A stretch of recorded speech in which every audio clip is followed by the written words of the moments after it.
Alright, I'm going to show you how to do a binding on the HK TR6A V2 receiver. Now, I'm going to show you some do's and don'ts, things that I learned. First of all, let's go through it relatively quickly so that if you catch this, you're done. If you don't catch it, you'll understand some of the other things that we're looking for.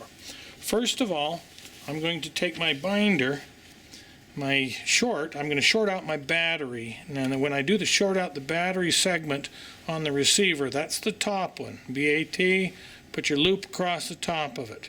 Now it doesn't matter which way you orient that one. Second of all, I'm going to take my battery system, and I'm using a JR style, even though I'll show you how to do a Futaba one here in just a few minutes. The JR style, you're going to take the black side. This is very important. You put it away from the label off onto the right hand side. If you don't get it on there right, it doesn't seem to hurt anything. I've put mine back and forth. It could short out the receiver, but for the most part, make sure that you've got it in this way. Now you see the light starts to flash. When that light starts to flash, then you're going to hold down on your transmitter the bind range test key. On Turnigy ones, it's on the back. On this one, it's on the front. Now I'm going to go ahead and push down. Let me put it to where you can see it. You can see it blinking. I'm going to push down and then turn on my radio, and you see immediately it goes off. Then you let off on the key, turn off your receiver, unplug turn off the transmitter, unplug the receiver. Now, when you put your servo on, I'm going to put my servo back. It doesn't matter which slot, but it's the same logic. You're going to put your ground wire on the right hand side, same logic. You're going to now put your battery in the battery slot to the right, away from the rest of it, and you hear it activate automatically. When I turn on my transmitter, you can see that I've now got the thing bound and it works well. Very easy to do. You turn off your radio, your light goes off, and everything else is done. Now at that point you know everything you need to know about this, but I'm going to give you some more information about this just for security's sake. What happens if you're using a Futaba that has the little tab on it? For the longest time I tried to get it to fit the only possible way that it would fit, and that was in this orientation with the tab away. That's completely wrong. You need to turn it this way, and you're going to say it doesn't fit. That was the problem I had.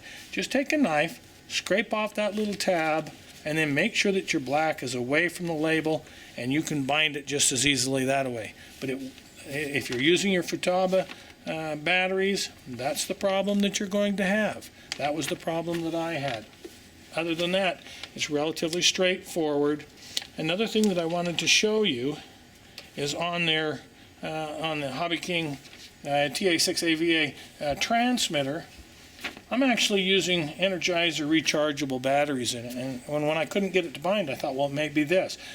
I've opened this up, and it actually says to use a 12-volt system. If you're using regular batteries, like Duracell batteries, they're 1.5 volts a piece. These guys are 1.2 volts a piece, and I thought maybe that was the problem, not producing my 12 volts.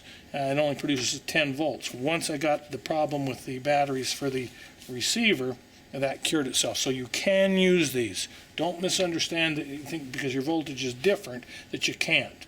Make sure that you can use these. This also, depending on which servos you're using, you can hook up your 6-volt batteries instead of your 4.8 volts on your receiver, and that works just as well. But other than that, I like using the rechargeables. I've actually, as a result of that, been able to use my Futaba battery charger.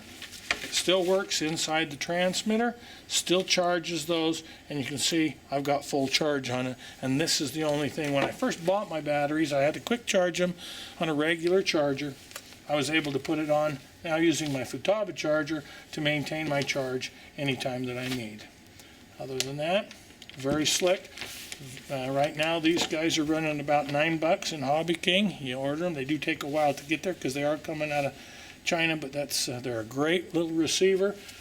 Inexpensive. I think it was $22 for the set of the transmitter and the receiver. I bought some extra ones. This one happens to be the one. You can see the number on it. This one happens to be the one that came with it, but I messed it up and had to rebind it. I've got several extras of these for my Park Flyers. Great transmitter, great receiver, easily bound. Just follow the directions. The directions are short out the top. Make sure that your battery polarity is right. The black is the ground. Put it away from the label. If it doesn't work, shave it off and do it again. And then put it in. Once you've got that bound on, hold your battery down, or your binding button down, turn on your transmitter and it will immediately bind. And then let up your battery, or let up your binder button, turn off your transmitter, and bolt the power from your receiver, and you're bound and ready to go.